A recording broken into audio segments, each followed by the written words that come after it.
우리 하나님 말씀 같이 보죠. 시편 12편. 우리 지난주에 1절부터 5절까지 말씀 나눴는데 오늘 6절부터 마지막 8절까지 한번 우리 같이 읽었으면 좋겠습니다. 12장 6절부터 8절입니다. 여호와의 말씀은 순결하며 흙 도가니에 7번 단련한 은 같도다. 여호와여, 저희를 지키사 이 세대로부터 영영토록 보존하시리이다. 비루함이 인생 중에 높아지는 때에 악인이 처처에 횡행하는도다. 아멘. 몇 주 전에 6월 중순인가요? 런던에서 굉장히 큰 그랜필 타워라는 데서 화재 사건이 났죠. 아파트였는데 가난한 사람들이 살던, 이민자들과 가난한 사람들이 살던 아파트였는데 거기서 화재가 시작되어서 아마 영국 최대의 화재 사건 같아요. 79명이 불에 타 죽었고 수많은 사람들이 부상을 입는 그런 영국의 안전에 대해서 부끄러움을 보여주는 그런 상징적 사건이 되었습니다. 요새 이제 신문을 보면 프랑스나 영국이나 아니면 뭐 네덜란드나 이런 데서 테러가 나는 걸 보면서 사실 저희가 몇 년 전만 하더라도 유럽이 가장 안전한 도시라고 사람들이 많이 생각을 하게 되었죠. 그래서 여행 떠날 때도 유럽 가는 거는 걱정 안 하고 떠났는데 이제는 어느 순간에 그 IS의 테러범들이 더군다나 자기 나라에서 자생적으로 자라난 그런 사람들이 지금 세계 각곳의 도시마다 테러를 일으키는 그런 일들이 일어나고 있습니다. 가장 안전하게 여기던 유럽이 테러로 위험지역이 되어가고, 또한 유럽 사람들이 굉장히 그 안전에 대해서 꼼꼼한 사람들인데도 불구하고 이제는 공공건물까지도 안전하지 않다는 사실을 이 사람들이 이제 깨닫게 되는 거죠. 사실은 뭐 이런 사건이 없다 하더라도 우리 이 세상에 우리가 완전히 안전하다고 생각하는 것은 사실은 없다라고 말할 수 있습니다. 왜냐하면 우리도 매일 이렇게 다니고 있지만 뭐 교통사고로 또 아니면 넘어져서 뜻하지 않은 사고를 당해서 다칠 수도 있고요. 뭐 여러 가지로 내가 생각했던 많은 문제들을 만나는 것이 이 세상의 일이기 때문에 꼭 이런 테러라든지 아니면 뭐 화재라든지 이런 특별한 일을 통해서만 우리가 위험을 겪는 것은 아니라는 생각이 듭니다. 사실 어떤 면에서 보면 하루를 살아가면서 매일 만나는 사람 속에 아니면 내가 겪는 일반적인 그런 경험들 사이에서 당하는 어려움과 위험이 더 크다라는 것을 우리가 볼 수가 있습니다. 뭐 나이가 들어가면서 병원에 갔더니 갑자기 뭐 건강이 안 좋다는 소리를 들을 수도 있는 것이고요. 그러니까 우리 인생 자체가 사실은 안전하지 않은 그런 삶들을 하루하루가 우리가 살아가고 있는 거죠. 어제 저랑 같이 이제 졸업 동기였던 우리 후배 동생이죠. 이제 선교사님이 중국에서 이제 꽤 오랫동안 사역하다가 한국에 이제 선교사 회의 때문에 잠깐 왔는데 그런 이야기를 하더라고요. 요새 2년 전서부터 지금 중국에서 우리 선교사들을 굉장히 많이 추방하는 그런 일을 하고 있거든요. 근데 이제 그 친구가 항상 그 준비를 하고 있다라 그래요. 추방당할 준비. 뭐 제가 아는 지난번에 우리 교회 와서 설교하셨던 그 김기수 목사님도 중국에서 20년 넘게 사역했지만 추방당해서 지금 치앙마이에서 훈련 센터를 하고 계실 정도로 지금 중국에서 추방당하는 선교사들이 많은 거죠. 근데 그 아주 재밌는 얘기를 하더라고요. 한 번은 그 자기가 아는 선교사님이 공안에 잡혀갔는데 그 공안하고 이런저런 얘기하다가 이제 공안이 나중에 이제 진술을 다 받고 풀어주면서 그러더래요. 그 어떤 니네 그 선교사 있지, 네 친구 핸드폰 2개 쓰지 마라. 우리가 다 아니까 편하게 그냥 한 대 쓰고 살아라. 그냥 그러더래요. 그러니까 이미 다 알고 있는 거죠. 그러니까 우리 그 친구도 다른 사람이 잡혀 들어가서 그 기록을 보여주는데 그 기록에 자기 이름이 있다라는 거예요. 그 중국에 쓰는 이름과 내가 어디 모여서 집회했다 이런 기록들이 다 있다는 거예요. 자기는 나름대로 열심히 숨어 다니고 이렇게 몰래 했다고 생각을 했는데 공안들이 다 알고 있는 거죠. 근데 그 특별하게 직접적으로 신고가 들어오거나 현장에서 걸리지만 않으면 그냥 봐준다 그러더라고요. 그러니까 그런 얘기를 하면서 중국은 정말 어디가 있든지 안전하지 않은 곳이다. 그러니까 하나님의 일을 하면서도 얼마든지 그렇게 쫓겨날 수 있는 이 상황 속에 있는 거죠. 그래서 내가 그럼 너는 쫓겨나면 어떻게 할래? 그랬더니 아직 거기까지 생각을 못 해봤대요. 지금 사역하는 것도 너무 바빠서 이 선교사들이 너무 많이 쫓겨나는 바람에 자기 일이 막 몇 배로 늘어서 지금 그 일을 생각할 여유가 없다고 그러면서도 또 하나님이 쓰신 데까지는 해봐야 되지 않겠냐고 이야기를 하더라고요. 근데 그게 선교사님의 어떤 마음의 각오, 마음의 자세로 끝나는 게 아니라 바로 우리가 인생을 살아가면서 가져야 될 마음의 자세라는 생각이 들어요. 어떤 일이 나에게 닥칠지 모르지만 그런 일을 닥칠 때는 닥치더라도 지금 내가 오늘 하루는 하나님 앞에 최선을 다해 살아간다. 뭐 이런 우리의 마음 자세가 중요하다는 생각이 들었습니다. 제가 지난주에 5절을 설명하면서 제가 지난주에 5절의 은혜를 많이 받았는데 거기 안전지대라는 말이 사실은 원문상으로는 구원이라는 말이다. 하나님의 보호라는 뜻이라고 그렇게 제가 말씀을 드렸습니다. 그래서 내 인생의 완전지대는 하나님밖에 없다라는 거죠. 근데 오늘 읽은 6절부터 8절 말씀을 이렇게 쭉 보면 왜 그러면 하나님만이 안전지대이냐 그 설명을 우리에게 보여주고 있습니다. 자, 6절 말씀에 보면 하나님 말씀이 순결해서 흙 도가니에 7번 단련한 은 같다 이렇게 표현을 하고 있습니다. 하나님이 안전지대라고 말하는데 6절에는 지금 하나님의 말씀의 순전함에 대해서 이야기를 하고 있는 거죠. 자, 7번이나 단련했다는 말은 우리가 많이 배웠지만 그 성경에서 일곱이라는 숫자는 완전한 숫자니까 여기 은이라는 것이 정말 재련돼서 순전한 은이 될 수 있도록 단련한 완전한 순도 100%의 뭐 그런 은은 없겠지만 그 정도의 은이 될 때까지 단련된 그런 은이라는 말씀이죠. 그러니까 지금 여기 7번이나 단련했다라는 말씀은 하나님의 말씀이 우리가 볼 때 완전히 이루어질 거룩한 말씀이라는 의미가 여기에 담겨져 있는 겁니다. 지금 위에 말하고 있는 1절부터 5절까지 이야기할 때 사람들 다윗을 배신하고 다윗을 모함하고 다윗을 밀고 했던 그런 사람들의 거짓말, 앞에 있을 때는 자기에게 잘하고 앞에 있을 때는 좋은 소리하고 우리를 도와줘서 고맙다라고 이야기하고 뒤로 돌아서는 다윗을 밀고 해서 다윗을 위기에 빠뜨리는 그런 사람들처럼 불순한 말씀이 아니라 정말 우리를 지키시고 인도한다라는 그러한 완전한 하나님의 보호와 인도하심이 들어있는 절대 믿을 수 있는 약속의 말씀이 바로 하나님의 말씀이라고 이야기를 하고 있는 겁니다. 여러분, 이 6절 말씀이 굉장히 중요한 의미를 담고 있는데요. 왜냐하면요, 하나님은 우리 눈에 보이지 않습니다. 지금 이게 우리만 얘기하는 게 아니라 다윗도 마찬가지인 거예요. 다윗이 지금 수도 없이 많은 어려움을 당하면서 자기가 선한 일을 하고 정의로운 일을 했음에도 불구하고 지금 밀고자의 그 고발로 인해서 쫓겨다니는 형편이잖아요. 그런데 하나님이 다윗에게 나와서 너 어느 쪽으로 도망가라 그렇게 하든지 아니면은 네가 이렇게 하면 피할 수 있다라든지 그런 말씀을 한 번도 안 하시는 겁니다. 더군다나 다윗이 쫓겨다니다가 사울을 죽일 수 있는 기회를 만나잖아요. 그 십광야에서 사울이 혼자 잠을 자고 있을 때 다윗이 들어가 죽일 수 있었는데 그때 다윗의 부하들이 하나님이신 정말 기회니까 우리가 이때 사울을 죽여야 된다고 말하는데 다윗이 그때에도 사울을 죽이지 않고 다만 그의 물병과 칼만 가지고 나오게 됩니다. 여러분 한번 생각을 해보세요. 그때 하나님의 음성이 얼마나 필요해요. 야 다윗아, 내가 너에게 준 기회야, 사울을 죽여라. 그렇게 말씀하시면 간단하잖아요. 아니면은 야 그래도 내가 너는 믿음으로 세운 사람인데 어떻게 기름 부음 받은 자를 죽이겠냐, 죽이면 안 된다, 이렇게 말씀하시면 되는데 하나님은 그런 어떤 위기의 순간 아니면 결정적인 순간에도 다윗을 향해 말씀하시지 않는다라는 거예요. 그리고 어디다 맡기는 거예요? 하나님의 말씀, 다시 말하면 그동안 다윗에게 임했던 하나님의 약속을 믿는 믿음으로 너의 지금 선택을 결정하라라고 말씀하고 있는 겁니다.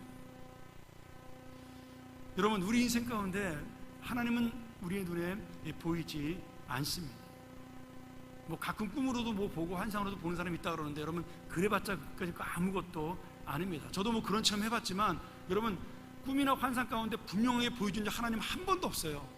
사람의 이름을 가르쳐 주는 적도 없고요, 뭐 불이 난다고 가르쳐 주는 적도 없고 물이 난다고 가르쳐 주는 적도 없습니다. 그러니까 그런 환상은 그냥 희미하게 네가 단순하게 어떤 어려움이 있을 것이다 정도의 어떤 느낌으로 오는 것이지, 누구를 통해서 온다든지 어떻게 온다든지라고 하나님이 말씀하시지 않는다라는 거예요. 그렇기 때문에 오직 우리가 믿을 수 있는 것은 뭐라는 거예요? 하나님이 정확하게 말씀하고 있는 바로 이 성경 말씀이라는 겁니다.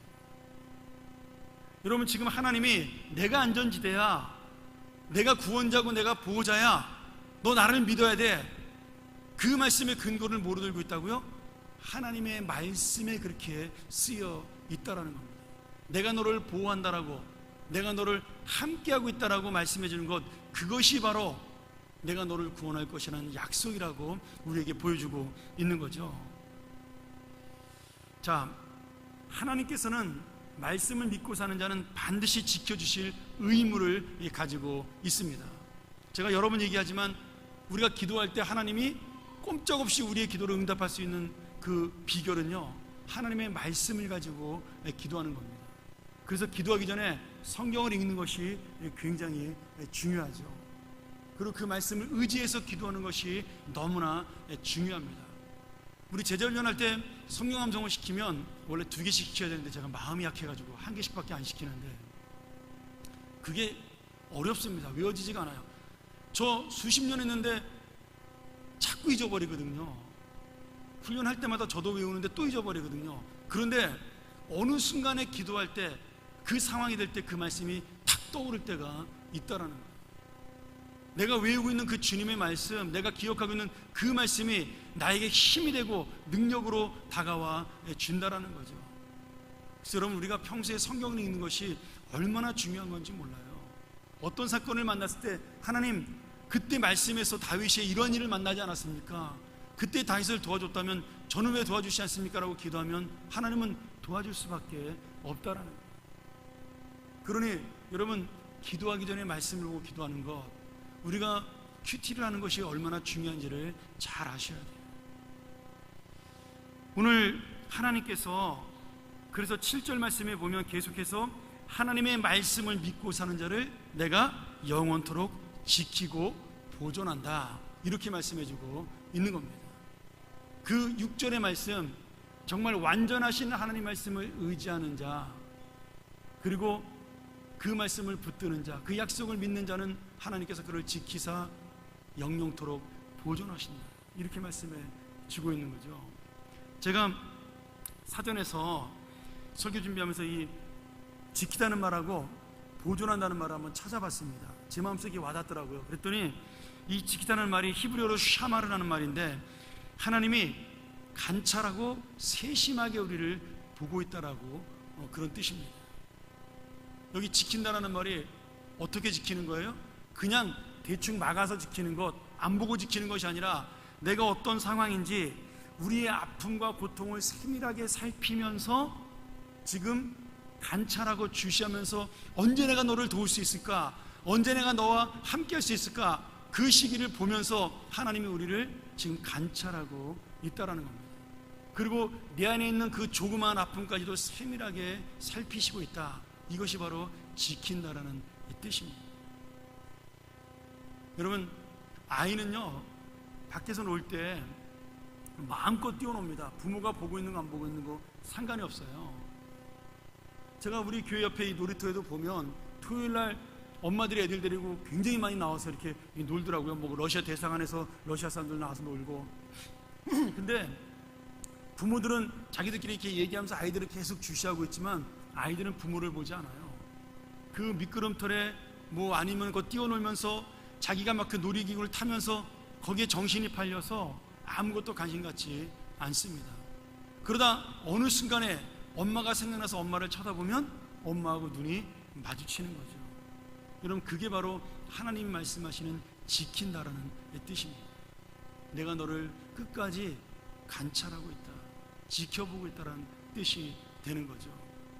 아이가 울려 그러면 미끄럼틀을 타다가 잘못해서 아이가 넘어져서 다치면 그 지켜보고 있는 부모가 당장 달려가서 그 아이를 안는 것처럼 하나님이 우리를 지켜보고 있는 것, 그것이 바로 오늘 지킨다는 뜻입니다. 또 여기 뒤에 나오는 보존하다는 뜻은요, 더 놀라운 말씀입니다. 우리가 연약해서 실수할 수가 있습니다.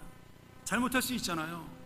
그리고 불평불만하고 원망할 수 있잖아요. 하나님의 마음을 모르고. 그럼에도 불구하고 우리가 그런 실수 속에 있는 연약한 사람이라 할지라도 하나님이 우리를 끝까지 보존해 주신다는 겁니다. 여러분, 우리가 부족함과 하나님과는 어쩌면 상관이 없는 거예요. 아니, 어쩌면 내가 부족하고 연약하기 때문에 하나님은 더 큰 은혜로 우리를 감싸 주시는 거죠. 이 지켜주시는 은혜, 보존하시는 은혜가 바로 여기에 나타나는 하나님의 약속이라는 겁니다. 변하지 않는 약속, 그 다음에 끝까지 함께하는 은혜라는 거죠. 오늘 그러니 이 모든 하나님의 보호하심과 구원하심이 이 약속의 말씀에 담겨 있으니까 우리가 온전히 하나님의 말씀을 믿으면서, 이 약속의 말씀을 믿으면서 기다리고 실망하지 말고 낙심하지 말고 끝까지 하나님 앞에 버티고 있으라는 이야기입니다. 여러분, 다윗이 이런 하나님의 약속을 받고 고민하면서도요, 지금 마지막 8절에 보면 다윗의 상황이 변하지 않은 것처럼 보입니다. 다윗의 그 어려운 상황을 너무나 현실적으로 보여줘요. 8절에 어떻게 되어 있죠? 지금 우리나라 성경 좀 어렵죠. 비루함이 인생 중에 높아지는 때 악인이 처처에 횡행하는도다. 이거 왜 이렇게 어려운지 모르겠어요. 여러분, 그냥 쉽게 이렇게 생각하면 됩니다. 세번역으로 보면 하나님, 내 주위에 내가 이렇게 약속을 믿고 사는데도 불구하고, 말씀을 믿고 사는데도 불구하고 내 주위에는 악인들이 우글거리고 비열한 자들이 사람들 사이에서 높임을 받습니다. 나는 하나님의 말씀대로 살려고 노력해도 이렇게 힘들고 어려운데 지금 악한 사람들은 더 많아서 제 주변에 그 악한 사람들이 나를 해치려고 하고, 그리고 자기의 이익을 위해서 살아가는 그 비열한 자들이 사람들 사이에서 그 사람 괜찮다라고 오히려 높임을 받습니다. 여러분, 이 비열한 자가 누구를 얘기하는지 정확하진 않아요. 뭐 사울왕을 이야기할 수 있고, 아니면 사울왕의 그 사주를 받아서 수많은 제사장들을 죽였던 도액이라는 사람일 수도 있고요, 아니면 이 다윗을 밀고 했던 밀고자일 수도 있습니다. 그런데 중요한 것은 이렇게 자기의 이익과 야망을 위해서 다른 사람을 해치면서 살아가는 자들이 오히려 이 땅에서 높임을 받는다라는 거예요. 여러분, 이것이 이 땅의 현실이라는 겁니다. 요새 신문에 보니까 큰 회사 회장님들 막 구속되고, 그리고 잡혀가고, 뭐 사표내고, 지금 뭐 우리나라가 난리가 났더라고요. 피자 회사 무슨 사장님 근데 여러분, 그분들이 왜 잡혀가는 거예요? 그렇게 돈이 많으면서도 그 약한 사람들 그만큼 괴롭혔다라는 얘기잖아요. 근데 그 사람들은 10년, 20년을 점점 더 잘 살았다라는 이야기죠. 근데 어느 순간에 이렇게 심판의 칼날이 자기 앞에 닥친다는 사실을 몰랐다라는 거예요. 알았다라면 그렇게 하지 않았겠죠. 몰랐다라는 거예요. 그게 현실이라는 겁니다. 그런 사람들이 잘 되는 것이 세상이라는 거예요. 그런데 다윗은 이 말씀 마지막에 그런 다윗의 고백은 나타나지 않지만 지금 이 시편 12편을 통해서 나는 그럼에도 불구하고 하나님의 약속을 믿고 살겠습니다. 나는 이들과 반대로 끝까지 의롭게 살겠습니다. 그러니 주여, 이 약속을 믿은 나에게 하나님이 말씀하신 것들을 지켜 주십시오. 하나님도 약속을 지켜주세요. 그렇게 이야기를 하는 겁니다. 너무나 억울하잖아요. 너무나 속상하잖아요. 내가 왜 이런 일을 만나야 되고, 내가 왜 이렇게 힘들어야 되고, 하나님 안 믿고 사는 사람들은 훨씬 더 떵떵거리고 잘 사는데 나는 왜 이렇게 살아야 되나, 그런 생각이 들 때가 있지만 다윗은 그 20년 동안 그런, 어떤 때는 낙심하기도 하고 어떤 때는 원망하기도 살았지만, 그러나 끝까지 이 하나님의 약속의 말씀을 붙잡고 살았다라는 겁니다. 그래서 가장 중요한 마지막 다윗의 결론이 뭐예요? 결국 누가 승리하느냐입니다. 누가 승리하느냐. 여러분, 아직 이 승리가 결정되지 않은 것처럼 보여요. 그러나 우리는 알잖아요. 누가 승리했어요? 20년 만에 다윗이 승리합니다. 지금 다윗의 현실은 죽을 것처럼 보이고 망할 것처럼 보이고 끊어진 것처럼 보였지만 결국 하나님을 향한 약속이 끊어지지 않고 그 믿음이 끊어지지 않은 것처럼 하나님의 은혜도, 하나님의 보호도, 하나님의 승리도 끊어지지 않냐고 결국 다윗이 영광을 얻는 인생이 되었다라는 거예요. 여러분, 다윗도 아직 승부를 모르고 있어요. 우리는 알고 있지만 지금 다윗은 어려운 때 이 시를 쓰고 있는 거죠. 그런데 이미 그 승리, 끊어지지 않는 하나님의 약속, 그 인도하심과 보호하심, 그리고 구원하심, 그 하나님의 안전지대가 나에게 언젠가는 반드시 올 것이라는 그 약속 속에 이 말씀을 믿고 살아가겠다라고 지금 고백하고 있는 겁니다. 그렇게 하나님은 다윗의 믿음을 지키셨고 다윗을 인도하셔서 그를 정말 지키시고 보존하셨습니다. 그리고 결국 하나님의 왕이 되게 하셨고 예수 그리스도의 조상이 되게 하셨어요. 이것이 바로 다윗이 우리에게 보여주는 승리의 역사입니다. 여러분, 오늘 현실은 죽었어요. 현실은 망한 것처럼 보입니다. 현실은 끝난 것처럼 보입니다. 그러나 하나님의 미래는 아직 끝나지 않았습니다. 제가 이 말씀을 보다가 갑자기 마가복음 5장하고 누가복음 8장 50절에는 회당장 야이로의 딸 그 기사가 생각이 났습니다. 회당장 야이로가 딸이 병들었을 때 예수님을 만나서 우리 딸을 고쳐달라고 막 이야기를 합니다. 근데 예수님이 그 회당장의 딸을 고쳐주러 집으로 야이로의 집에 가는 도중에 혈루증 걸린 여인이 예수님의 옷을 붙잡잖아요. 그러면서 그 여인이 병이 싹 났습니다. 정말 10몇 년 동안 고생했던 혈루증이 한 번에 났는데 예수님이 그 믿음이 너무 좋아서 그 여인과 이야기하는 바람에 그만 야이로의 딸이 그 사이에 죽어버리고 마는 겁니다. 그때 사람들이 와서 더 이상 예수님을 괴롭게 하지 말라, 너의 딸은 이미 죽었다. 그때 야이로가 좌절하죠. 예수님이 조금만 더 빨리 갔더라면, 아니면 예수님의 그 옷을 붙잡은 혈루증 걸렸던 여인을 원망했는지 모르겠어요. 저 여인만 아니었더라면. 그런데 예수님이 야이로를 보면서 뭐라 그러죠? 그때 두려워 말고 믿기만 하라고 말씀하십니다. 이 화면에 나오네요. 누가복음 8장 50절. 두려워 말고 믿기만 하라. 근데 여러분, 이 믿기만 하라는 말이 굉장히 재밌는 단어예요. 신실이란 뜻이거든요. 신실. 헬라어로 피스토스라는 말인데 그냥 신실한 것이 아니라, 그냥 믿는 것이 아니라 현재 진행형입니다. 네가 지금 이 상황에서 두려워하지 말고 계속 하나님의 약속을 믿어라, 이런 의미예요. 나를 계속 믿어라. 네 딸이 죽었느냐? 괜찮아. 그래도 믿어. 여러분, 죽었으면 끝나는 거잖아요. 완전히 절망이잖아요. 그리고 게임 오버인데 지금 예수님은 아직도 우리의 승부는 끝나지 않았다라고, 아직도 우리의 승리는 끝나지 않았다라고 말씀하고 있는 겁니다. 여러분, 예수님은 죽은 자도 살리시는 능력의 메시아죠. 능력의 하나님이십니다. 여러분, 우리에게는 끝난 인생처럼 보여도 예수님은 끝이 난 인생이라는 것은 세상에 없는 거예요. 우리에게는 절망적인 인생처럼 보여도 예수님에게는 절망적인 인생이라는 것이 없는 겁니다. 예수님이 오직 우리에게 요구하는 것은 끝까지 주님을 믿으라는 겁니다. 될 때까지 믿으라는 거예요. 그것이 바로 오늘 주님이 우리에게 요구하는 이 말씀에 대한 확신과 약속입니다. 오늘 여러분, 죽음은 현실이에요. 그러나 다시 사는 것은 믿음입니다. 다시 사는 것은 미래가 아니에요. 여러분, 현실에 일어나는 믿음입니다. 오늘 사랑하는 여러분, 말씀 정리하죠. 오늘 여러분, 내가 하나님 앞에 지켜주고 싶은 자, 하나님이 보존하고 싶은 자로 살기 원하신다면 오늘 우리가 이 약속을 믿고 나가시기를 주의 이름으로 간절히 소원합니다. 하나님은 여전히 우리와 함께 승리하기를 원하시고 함께 나아가기를 원하십니다. 우리가 잠시 시간 이 말씀 붙잡고 기도했으면 좋겠습니다.